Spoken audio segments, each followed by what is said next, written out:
Why is this stuff before it wasn't up in the corner? Now it is.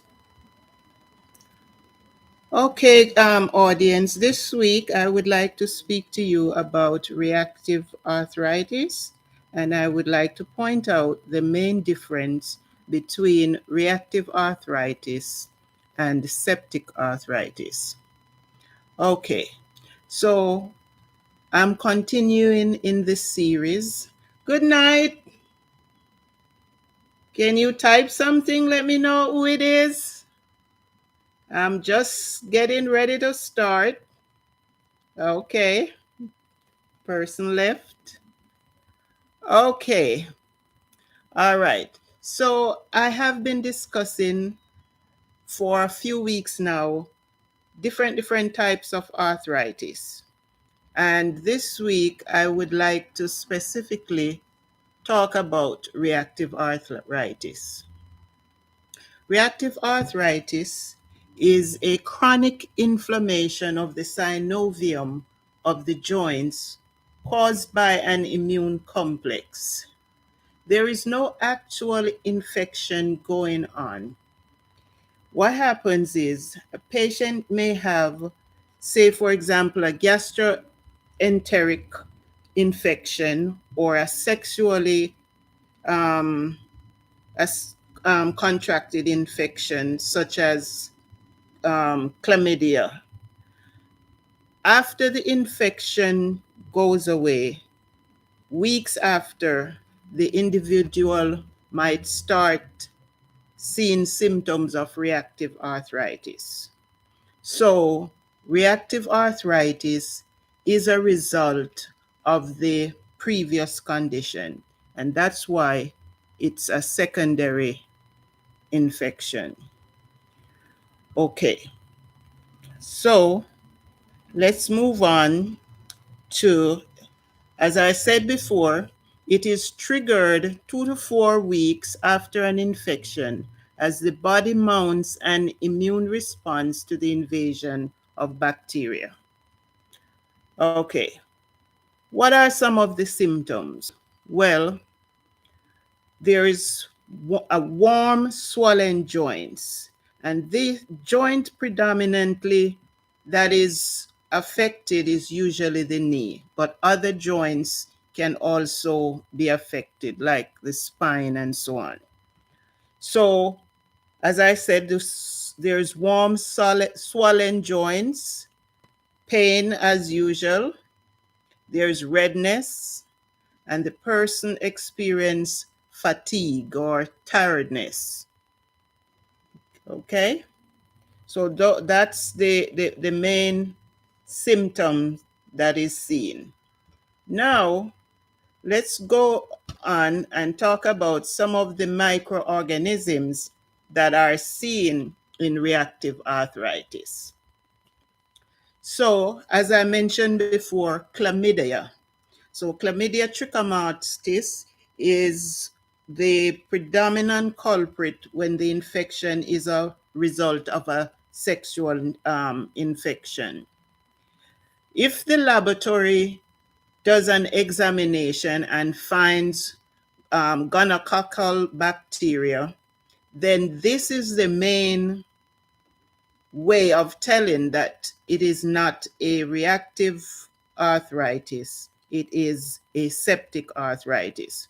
Because in reactive arthritis, there won't be any bacteria in the joint space. When the joint fluid is aspirated and it's examined, there will be usually a lot of pus cells or white blood cells, and this is also the case in a urinalysis, which is one of the tests that is done. The urine will be filled with white cells and no bacteria seen. So on the gram stain, when it is examined, if it's a gonococcal infection, then more likely than not, it is a septicemia that is going on. And this is very, very life-threatening, because if the blood is septic, the patient can die. So this needs to be taken up in hand as soon as possible. Okay, so if the infection was of a gastrointestinal origin, any of the following organisms may be present.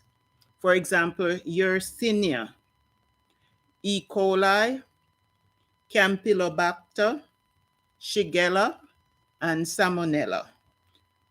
Don't get hung up on these names. These are just know that there are different types of bacteria that usually invades the bowel or the intestines and cause abdominal sickness or infection. Okay, so moving on along with the different types of organisms, if the person has recently recovered from a strep throat or other respiratory infection, usually streptococci may be the bacteria responsible for the infection. Okay? Some individuals with reactive arthritis develop a non-contagious form of conjunctivitis. And this is conjunctivitis is inflammation of the conjunctiva. So that's the eye. You get what people normally call pink eye. So both eyes are red, and this is usually one of the developments from the infection. Okay, so some individuals also come down with urethritis. That's inflammation of the urethra. They have dysuria, and that is painful urination.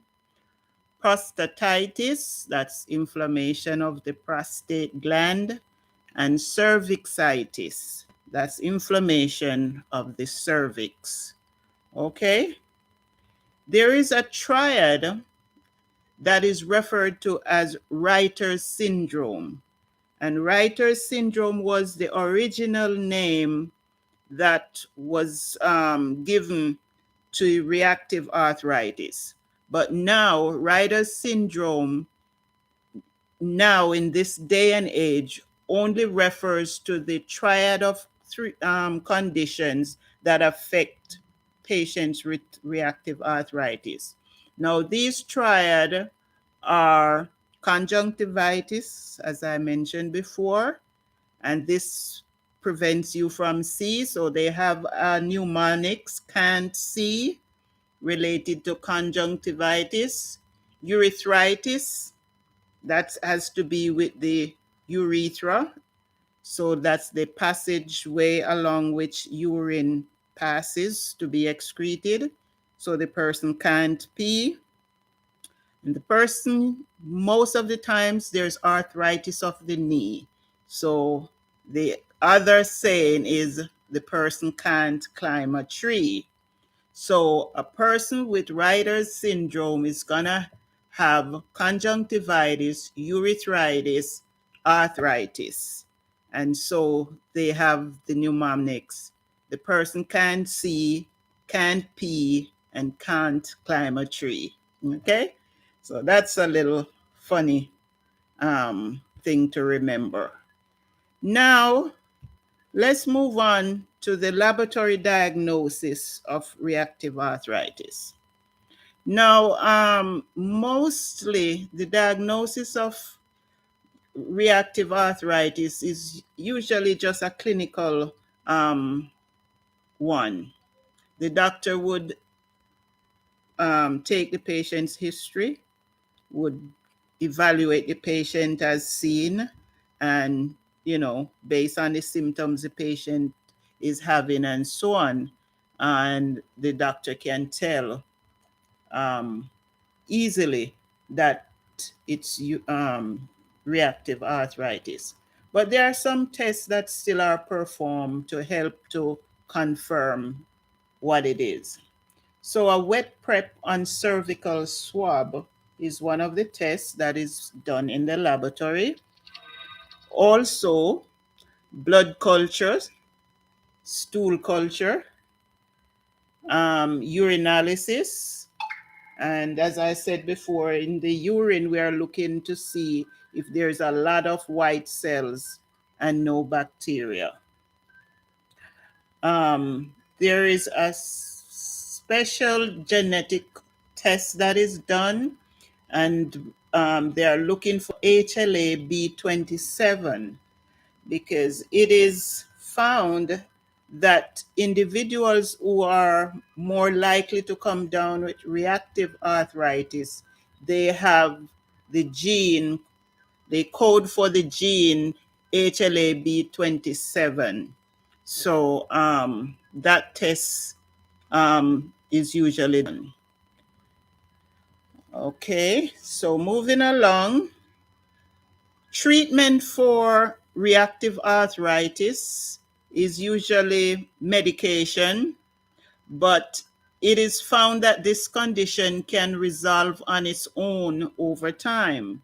But this takes a long time, approximately 4 to 6 months. So who is going to wait around that long? So, most people, I would say, especially in, you know, first world countries and so on, where um, medical is widely available. I think most individuals go ahead and get antibiotics or so on. It is very important to note that one should not try to self-diagnose reactive arthritis, as it closely resembles septic arthritis, which, if not treated promptly, could be fatal. And so that is a good note to take away from this discussion. Don't just sit around and try to, decide what you have. Go to the doctor and let them do the workup. They are the professionals, and start you on medication right away. And if it's septic arthritis, it's a life and death situation that needs to be taken into hand right away.